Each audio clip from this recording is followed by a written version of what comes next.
And let's move on to the next set. So here we're talking about Carla Tanner. She's opening a web consulting business called Linkworks, and she completes following transactions in the first month of operations. It's April. So we see what happens there, and of course now we've moved into chapter 2, where we're talking about doing debits and credits. So you saw what we did there on that first problem. We kind of threw it all into the accounting equation, and it kind of became hard to figure out because we still had to go back and reference each individual transaction to kind of see where we were. That is not how accounting works. We have a system for recording these transactions and then posting these transactions so that the information is very readily available to produce financial statements. That's what accounting really does. So let's see if we can now go through that process. Step 1 is to identify and analyze relevant transactions. Well, that's been done here. They've already identified relevant transactions for us, and they've put it in this list. Step 1's over with.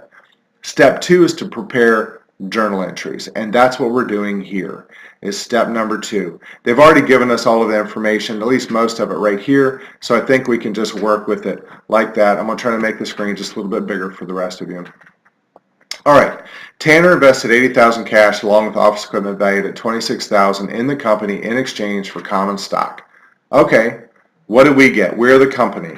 Well, first off, it looks like we got cash, and we know how to increase cash. Let's all try to always follow the cash if you can. Cash is increased with a debit. So cash is going to be a debit for $80,000.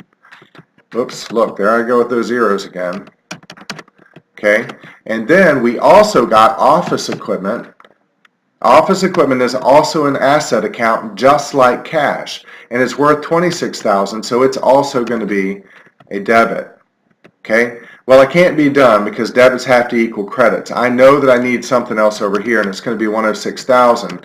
The question is going to be, what is it? Well, what did we exchange these things for? We exchanged them for common stock. Let's see if it's in there. I started typing it. Sure enough, there it is. See how you can back into it? It's easy enough to back into. As long as you know how to move cash, you can kind of figure it out. Cash is simple, but what about when cash isn't there? See if you can identify an account that works like cash, and you can do the same thing. The company prepaid $9,000 cash for 12 months rent for office space. Let's follow the cash. Cash in or cash out? Well, it sounds like I paid it out, so that's got to be a credit. So I'm going to drop a line and do cash as a credit for $9,000. Why am I doing it as a credit? Because it says right here in red, enter debits before credits, right? So I want the credit on the next line down. I know I got to have a debit, so I plug that in there. Now I just got to figure out what the title is. I can back right into this. What is it? It says we prepaid for rent. Well, even if I don't understand what a prepaid is, I can start typing rent and see what happens. The only thing that even comes up is prepaid rent, right? So it's certainly listed there. Remember, prepaid anything is a payment in advance for something that I need to expense out in the future. Do I really have $9,000 worth of rent expense in April? No, I don't. I'm just paying for the whole year in April. Really, I have 1/12 of $9,000 every month as an expense. We're going to deal with that when we get to chapter 3. Okay, the company made credit purchases for $8,000 in office equipment and $3,600 in office supplies. Payment is due within 10 days. This is one of those where I don't have cash to follow, so what do? Is there an account that works like cash? Cash is an asset. Do you see any asset accounts in here? Yes, I got office equipment and I got office supplies, and both of those things are assets, right? Just like cash. Well, if cash increases with a debit, so does office equipment and office supplies. So I think we can kind of work our way through this. Here's office equipment, and it looks like I got $8,000 worth, and I have office supplies, and I got $3,600. Well, even if I don't know what to do, I know I've got credits of $11,600. What do we call it? Payments due within 10 days. It doesn't sound like I've paid for it yet. It sounds like I owe the money. Do you remember what it's called when we owe somebody money? Well, you started with the word accounts probably, and hopefully you ended up on payable, right? Accounts payable. That makes sense. I need to pay somebody later. It's my accounts payable. All right. Number 3, the company completed services for a client and immediately received $4,000 cash. Great, cash is here. I know how cash works. I got cash. That's a debit for $4,000. Okay, I know that I need a credit for $4,000, but what is it? Well, I completed services. That sounds like I earned money. I can pull the drop down and just try to figure it out. That's one way to do it. Another way to do it is just type services and see what happens. Does that sound like money earned? Sure does, right? Let's go with that. Cash in, had some services revenue. All right, company completed a $6,000 project for a client who must pay within 30 days.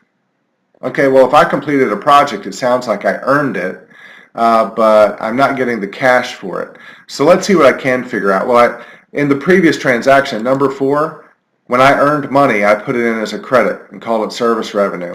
Well, I think I can probably do the same thing here, right? I can do services revenue and say, hey, that was $6,000. Well, if that's a credit, I got to have a debit. What is it called when somebody owes me money? When a customer owes me money, again, hopefully you started with the word accounts and then can figure out that it's accounts receivable. When a customer owes us money, it's accounts receivable.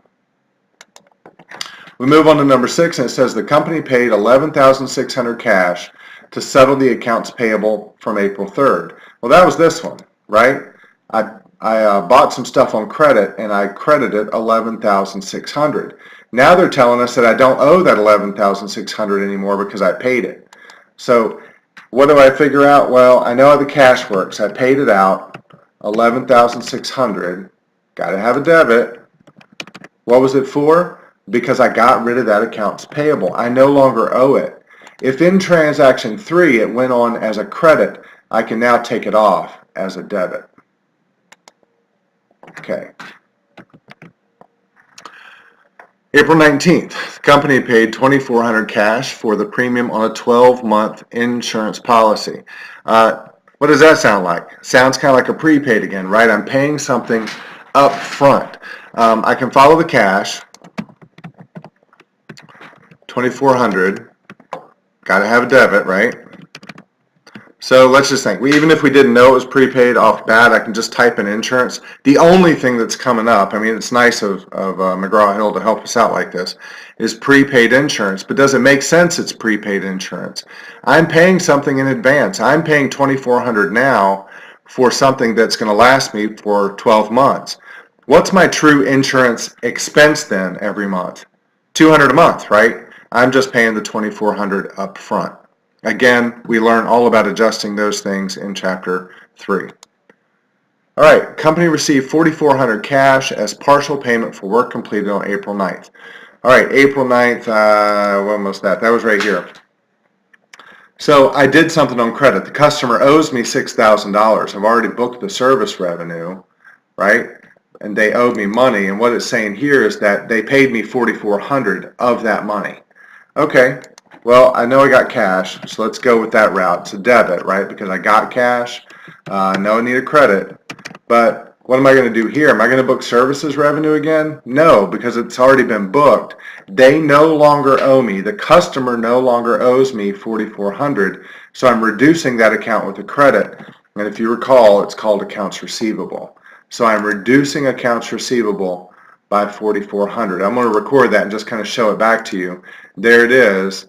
And then if I go back and look again, see it went on as a debit. Now $4,400 comes off as a credit, leaving me a lower balance due. All right. Number 9 says the company completed work for another client for $28.90 on credit. Okay, that sounds like services revenue. At this point, I think we know that when a customer owes us, we're going to book it as accounts receivable as a debit, works just like cash, and then I have services revenue credit for the same amount. Company paid $5,500 cash in dividends. All right, I'm going to follow the money out first because it's going out the door, right? Debit $5,500. What do I put it? I'm just going to start typing dividends and see what happens. Sure enough, there it is. What's a dividend? It's a distribution of profit to our ownership, to our shareholders. Company purchased 600 of additional office supplies on credit. No cash movement. Okay. Is there anything in here that works like cash? Office supplies is an asset. Assets increase by debits. I'm going to start it out that way. 600. What does it mean when I owe somebody? We call that accounts payable, and I owe them 600. Finally, number 12 says we paid $435 cash for this month's utility bill. All right, I'm going to follow the money first because I think it's easier. I'm going to put the debit in of $435. Right, got to figure out what it's called. Utilities. Do I need it to keep my office running? Yeah, I really do. So utilities expense. It's an expense, something that I need to continue operations. That's what expenses are. $435 there, and I record this entry. Okay, what happens next? Let's go ahead and check my work, make sure I'm good to go. Sometimes it says it's not complete. Go figure. I'm not doing too great on this group work today, you guys. What's happened here? 655, 2890, 4400, 2400, 116. Gosh. You know what? All of this is right. It's saying that the answer is not complete because we haven't finished 2 or 3. That's what it's about. Okay. Freaked me out there for just a second. We're okay. But I guess a good point to make for you all too. Don't flip out because this check my work is for all 3 requirements. But it had to make me think there as well for a second. All is good. As we move over to requirement 2, what happens is that we have to post all of the journal entries from requirement 1 into each account. So what I've done in order to make this a little bit easier and to keep us from having to flip back and forth between required 1, required 3, and all this other kind of stuff, is I went ahead and pulled out the solution for that required 1. Basically, this is a listing of all the journal entries that we just did. Now remember, this was step 2 of the accounting cycle. Step 1 of the accounting cycle was to identify and analyze transactions. That was what was done up here. They already did it for us. Step 2 of the accounting cycle is to journalize them, or to create journal entries to record each transaction with debits and credits. Step 3 of the accounting cycle then is to take each line from the journal entries and post it into our general ledger. Remember, a general ledger is just a collection of all of your accounts. If you just visualize a page that handles each account, see, here's the cash account, here's accounts receivable, here's office supplies. We just have to pull this information over. So we're going to start here with the very first one. It's April 1, cash got a debit. Okay? April 1, and cash got a debit for $80,000. That's it. That's really all we're doing here. I go find office equipment, and we had a debit for $26,000. So let's see, office equipment. We had a date of April 1, and it had a debit of $26,000. All right. Then we had common stock as a credit for $106,000. Again, the date is April 1, but we have a credit this time of $106,000. All right, see what's happening? We move to the April 2nd transaction, and first we had prepaid rent. Here it is. So this one's going to be on April 2, and the prepaid rent was going to be a debit for $9,000. And then cash, we have April 2nd, and it was a credit for $9,000. Look at what happens to the balance. I started with $80,000 coming in. I just took $9,000 out on a credit. I now have a balance of $71,000. That's good information to know, right? It's good to know how much cash you have. All right, on April 3rd, it looks like we brought in some office equipment and some office supplies, and we put it on accounts payable. So we go to office equipment first. It's April 3rd, and it looks like we bought $8,000 worth. And then we had office supplies also on April 3rd, and we purchased $3,600. And we bought this all on credit, so we didn't pay cash. Instead, it was accounts payable. So here on April 3rd, we now have a credit. We owe it $11,600. Obviously, once I pay this off, this balance should go to zero. Okay, we'll see what that looks like in a few, I'm sure. On April 6th, it looks like I got some cash in. So I'm going to type in April 06, and we got in cash of $4,000, and it was for services revenue. So I'm going to go find services revenue. There it is. It's April 6th. And we have a credit of $4,000. Make sure you're keeping everything on the correct side.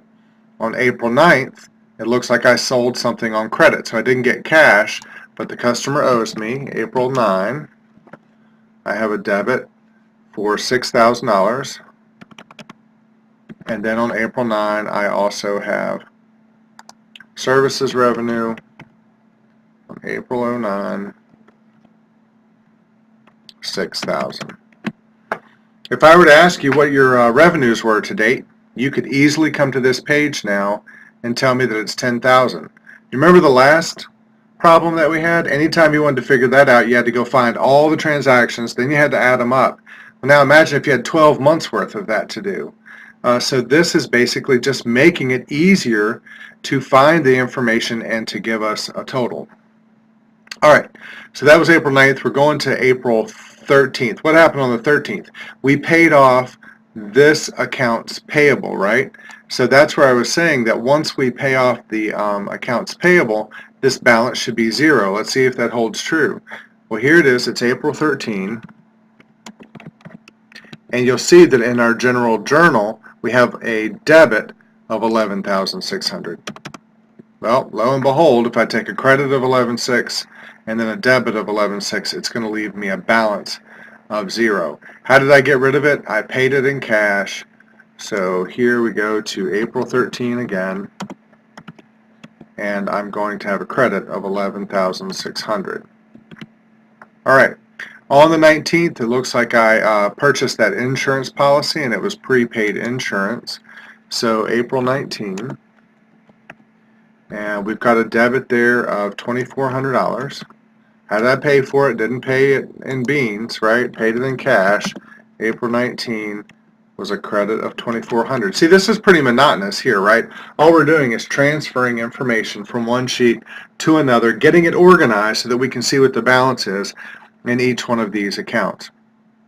On the 22nd, it looks like I received some cash for accounts receivable.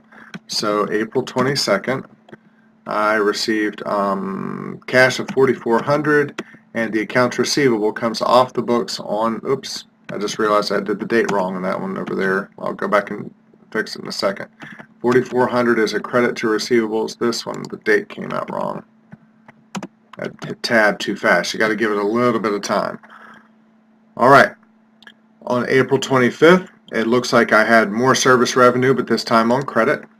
So April 25th, I have accounts receivable. There's an increase of $2,890, and that's because I earned it. I have service revenue on April 25th, $2,890. All right. On the 28th, I paid out some dividends. Okay, well, here's dividends right here, nice and easy to find. So April 28th, I paid out dividends, so it's a debit of $5,500, and I paid that out with cash. So April 28th, I paid out cash $5,500. Okay, and then if we look over there at April 29th, it looks like I purchased some office supplies on credit for $600. So I'm going to go find that office supplies, and here it is, April 29. Got office supplies as a debit for $600, and I bought it on credit, so that's going to be accounts payable. Get the date there on the ledger, April 29. It's going to be a credit for $600. And then finally, on April 30th, I paid for some utilities expense. So go down to utilities. Here we are, April 30. I have a debit of $435, and it looks like I paid for that in cash, so I'm going to go back up to cash. And April 30, I paid out $435, so I've got a credit.